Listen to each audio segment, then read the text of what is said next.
Engines of Alchemancy, The Alchemancer, Book 1 by Scott Marlowe. Chapter 1. Assassin. Aaron plunged into the crowd, hoping the chaos of the marketplace was enough to throw off his pursuers. He knew two were behind him, but he also suspected others were ahead somewhere, waiting to close the noose. Aaron let the natural flow of the crowd take him deeper into the square. Despite the jostling, the autonomous sense of movement cleared his mind, allowing him to review his predicament with some modicum of logic. Turning around and going back wasn't going to do him any good. Nor was moving ahead. Corrin and his gang of jackals were smart enough to keep the main exit ways blocked, and cunning enough to expect a move toward a less traveled side alley. They'd wait for him, springing the moment he showed his face. But for how long?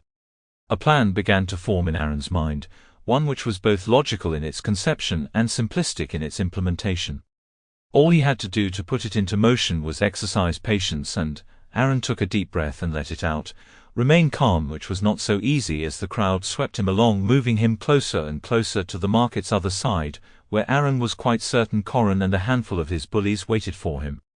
Attempting to halt his forward motion, Aaron succeeded only in earning the glares of several people slowed by his attempt.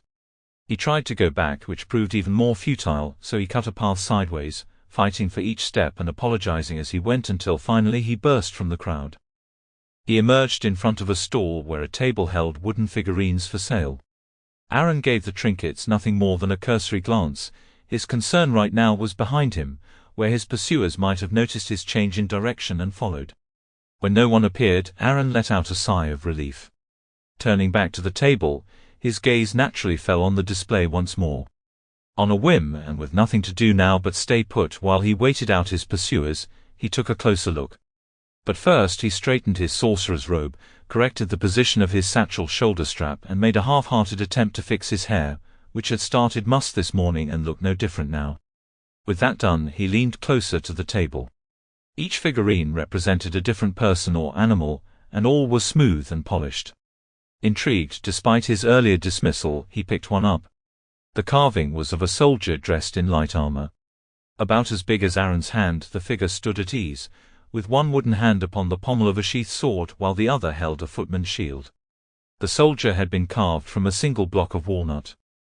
"That one there is the protector," said the man behind the display.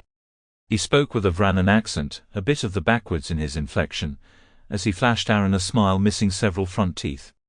"He'll guard you day and night. You need only keep him close. He's yours for 8 drams. Aaron returned the figurine to the table. Sample complete.